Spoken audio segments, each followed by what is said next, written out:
If you're looking for a podcast that packs in sound property advice, as well as offering you an insight into making the world of property effective and ultimately work for you, you're in the right place.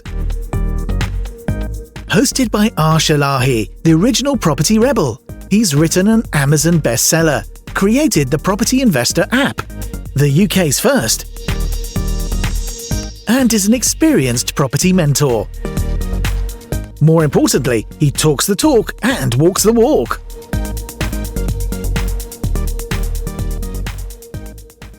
Hi and welcome to another session of the Property Rebel with your host Arsh Elahi. And I want to say first of all, Happy New Year. Welcome to the new year. Welcome to 2021, and what a way to start the year. So I'm recording this absolutely fresh, straight off the back of the news of, I'm going to call him from now on, Big Bad Boris. Big Bad Boris has been in and he said, guys, okay, Happy New Year. By the way, stay home. So we're going to be covering what we need to be doing in 2021, because I can imagine this having massive implications and massive effect on you guys as property investors, but also business owners. So before we get into the nitty and gritty, I want to say a quick hello. Happy New Year. You know what? It's going to be a tough year, but I want to say welcome to the podcast. More importantly, thank you for your continued support. If you're completely new to a podcast, welcome. If you're an existing follower, thank you. And more importantly, let's see how we can get this started so that your new year starts the right way. So we've started off pretty much on the back foot. We kind of knew something was coming because Boris gave us a bit of leeway, shall we say it, before Christmas. Says, yeah, go and mingle for a few days. And then after Christmas, we may have to just be a little bit cautious. Little did we know we were going to get pushed from tier 3 into tier 4, then straight into immediate full-on lockdown. And I called this back in 2020. I said this on, if you listen to previous podcasts, don't quote me on which one, but I said earlier on the podcast that 2021 is not going to be any different. I see ourselves being in and out of lockdown throughout the whole year.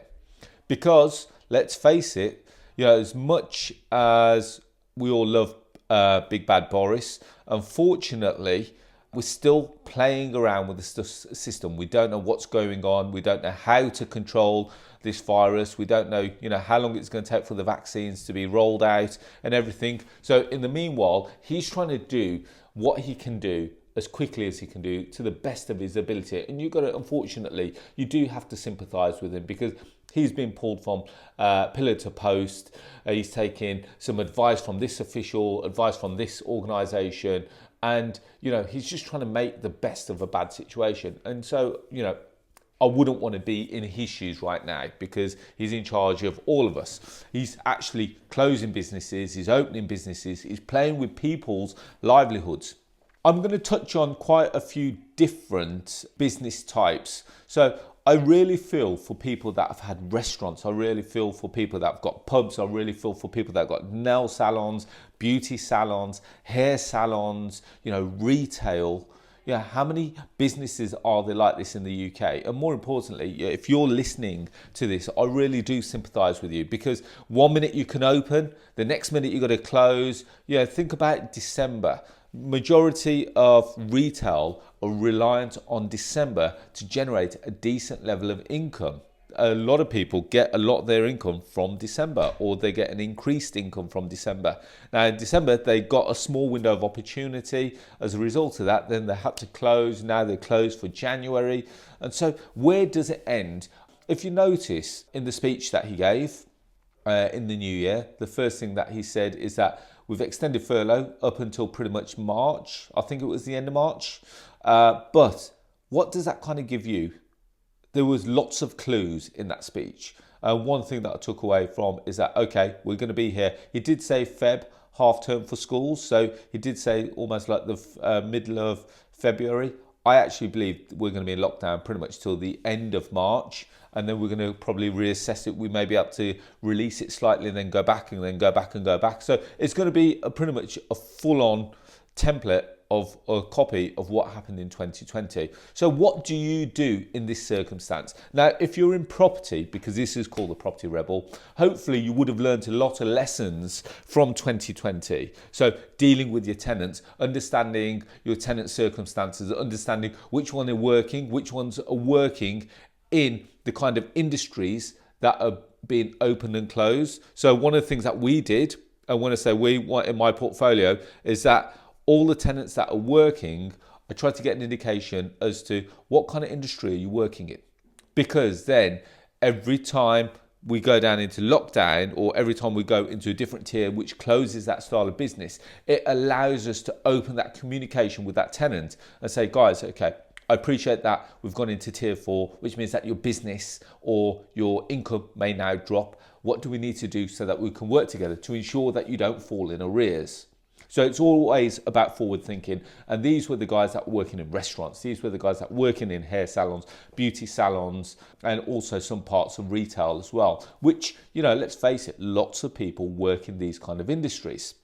So we were working with them, making sure that they had active, since 2020, had an active universal credit claim. Now, what's universal credit? Universal credit is the government scheme or the government system where they support tenants, those that are not working or those that are on a lower income. So the one thing that we kept communicating with our tenants is that, guys, okay, how many hours you work this month? You know, do you need it topped up? Have you sent your pay slips into universal credit so that they can give you some kind of help with your rent? And they really appreciated this.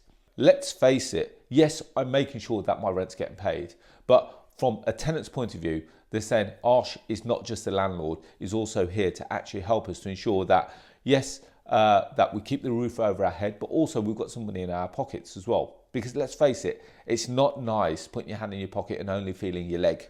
Everyone wants to be able to have some form of disposable income. So we've been helping our tenants in that respect, and it's worked really well. So our office staff now has, for all of our tenants, all the universal credit login details, all the credentials for that universal credit login, so that we can keep up to date. So if on the next month we call the tenant and say, guys, okay, you've only worked 2 days that month, that's fine. We'll log it in the universal credit platform, or the portal as it's called. And it works really well. Universal credit then gets informed. As a result of that, they then start to speak to the tenant and say, okay, we understand you only worked 2 months last month, 2 days last month. Therefore, we're now going to give you more income on your universal credit. So they're getting money without actually having to do a lot more work. Yes, from our point of view, it's a little bit more admin intensive, but it's all on the internet. So we've got some staff that are working from home. They're not furloughed, but we've just said that they can work from home for travel purposes, etc. And they can all do this. We're still communicating with all our tenants. So we've learned a lot from 2020. Here's another little tip for you as well. From 2020, what we actually went and done is done a video of all of our properties. Now, the reason why I did this is that if a tenant were to leave, we can actually, on platforms like Spare Room, on platforms like Gumtree, OpenRent, Rightmove, Zoopla, you can actually attach videos on there as well. We're getting more views on our properties. And the reason why we get more views on our properties is because that we've got video content up there.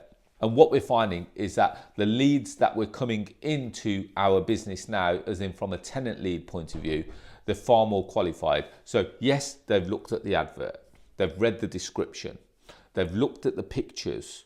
More importantly, they've watched the video. Only if they've liked all 4 things, they will then call us and say, okay, we've seen the video, we like the property, you know, what do we do next? Next thing that we do the first and only meet, really. And as a result of that, we've actually been able to, instead of having to do 5 or 6 viewings on one property, we're now only meeting 1 or 2 dedicated tenants for that property, and then out of the 2 of them, 1 of them will take the property. So I strongly suggest that you go and do a video of all your properties and have this as a back catalogue. Save them in wherever you want to be, in whether it's Google Drive, Dropbox, you know, iCloud, wherever it may be. And as a result, every time a tenant gives you notice, you start advertising it straight away. So we've bought in lots of mini little systems which are going to help us along the way. So if you run a letting agency, there's a little tip for you. If you run an estate agency, again, virtual viewings are the way to go. If you have a look at what happened in 2020, lots of agents jumped on the virtual or the 360 tours, the virtual tours. Auction houses, again, another massive industry which were affected because previously their model was very simple. They advertise a property, they get lots of people to the viewing. After the viewing, they get lots of people into a room and start bidding against each other. Now, let's face it, with COVID-19, they weren't allowed large peoples in rooms, so that kind of broke that down. They couldn't attend viewings, so that kind of broke that down. So they went out the route of everything virtual viewings, 360 viewings. Then they did the virtual or the online auctions. So one of the Midlands auction companies have quoted that they've had a better year in 2020 than they've ever had. They've ran more auctions. Instead of them doing an auction once every 3 months, because it's virtual, they can do more online or more virtual auctions, but more importantly, it's opened up a better market for them. Previously, if an auction was happening in Birmingham, yes, you may get some people slightly out of Birmingham attending, but predominantly it would have been a Birmingham market. Now, as a result of it being virtual, they've now got a worldwide audience, and the guys in China, the guys in Australia, and wherever they may be, they're now viewing properties the same way as if someone in Birmingham was. They're still bidding on a property the same way as if someone was in Birmingham. They've still got access to everything that a person in Birmingham, a local guy or a local lady, would have had access to. So they've had to evolve, they've had to move forward, and I think this is a great way. Now, going back to my point, 2021 is going to be a difficult year, only if you make it, or only if you want it to be a difficult year. So tip number one, get your head in the right space. Get your game face on, shall we say. Because if you think it's going to be a difficult year, it will be a difficult year. Now, for me, I've said to all my team, we go all guns blazing this year. It's not COVID. It is another year, but we're going to make it a better year than it was last. We learned lots of lessons. Let's use these lessons, implement it into our business, and ensure that we keep moving forward. We're not going to close. We don't need to close. We've set up all the systems last year for us not to need to close. So I'm asking, are you in the same position? Because you should be. If you didn't learn anything from last year, why not? And sorry if that seems quite abrupt and quite direct, but you should have learned a lot from last year. If anything, for argument, I'm going to use a different example here. If you're in the nail salon industry or the beauty industry, yes, you're shut at the moment, but what are you doing to reach your clients whilst you're shut? Have you just said, sorry guys, I can't help you, we're shut? You should be putting out new content. You should be looking at finding different ways to reach your clients. So create them a little home pack. Sell them a little home pack. So, sorry, yes, you can't come into the salon, but I'll tell you what, here's a little home pack that you can do to maintain your nails to look fabulous whilst you're at home. You know, you still got some kind of level of income there. So you've got to try and make your business now COVID proof. Because if you don't, you're going to be in the same situation where last year you were open, close, open, close, open, close, and you're only going to be open a small amount of months in the year. Can you afford to be opening and closing as you have done in the last year? I don't think anyone can. Now, if you're in the hair salon industry, you should be creating almost like mini tutorials and almost like doing like a little training session with some of your clients. That might seem far-fetched, because why would you want to teach some of your clients how to cut their own hair? Believe it or not, the hair salon is a kind of, or the hair industry will always remain there, because people like going to the hair salon and sitting down in a chair and relaxing for an hour. That will never change. However, in lockdown, people still want to have their hair cut. You know, if we saw anything in 2020, how many people went and shaved all their hair off just to get them through lockdown? You don't need to do that. Sell them some products. Sell them, so here's a style, I'm just shooting from the hip here, shall we say. Here's a new mousse, or here's a new wax, or here's something that can maintain your hair whilst we're getting through this difficult period. And believe it or not, they will buy. The customers will buy. First of all, not only to remain loyal with you, but more importantly, because they've got a bit of income that they're saving from all the other bits that they've not been able to do. They've not been able to go out to dinner. They've not been able to entertain. So they will have a bit of income. Yes, they'll be a little bit cautious with it, but they will be able to do it. So can you see here, restaurants, another industry that has had to either thrive or die. So they've had to go from the experience of sitting in and eating now to takeaway. Some people have actually said that they do better on takeaway than what they were doing when they were open and having to host people in the restaurant. So could this be a new norm for them? With the increase of delivery, Just Eat, Uber Eats, it's opened up a new market to them. People that didn't come and sit with them before, they're now on a virtual platform where they're ordering a takeaway from them. It's created a new customer base for them. Again, this could be another way where you sell your customers almost like, did you know how to make this dish? You know, for a small fee, we can teach you some of the recipes. And again, the restaurant industry will not die. People like going out to eat. People like going out to entertain.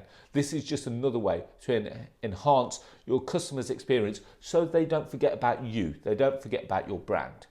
Going back to property, I appreciate that I've just given you lots of little different snippets, but hopefully this gets you into the mindset that it's do or die.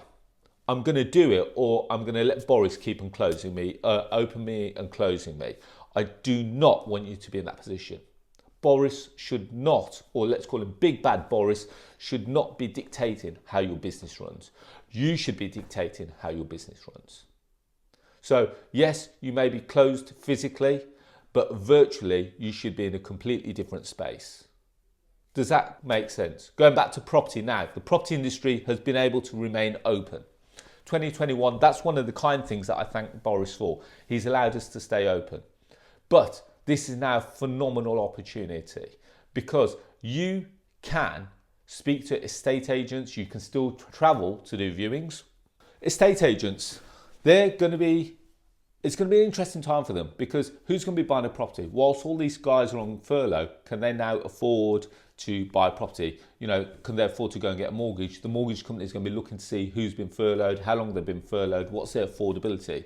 So that's naturally going to have a slowdown on some of the sales, but it gives you as a property investor a greater advantage because now, because the agents will have a little bit more time, they're going to want to entertain the conversations with you as an investor. The guys that were too busy last year, they may have a little bit more time to say, you know what, Arsha, okay, yeah, I can kind of see the angle now because we haven't sold that property in the last 3 months. The vendor's getting a little bit itchy. You know, are you prepared to push in an offer, or do you want to come and have a look at the property? And it's the case of building the rapport with the agents.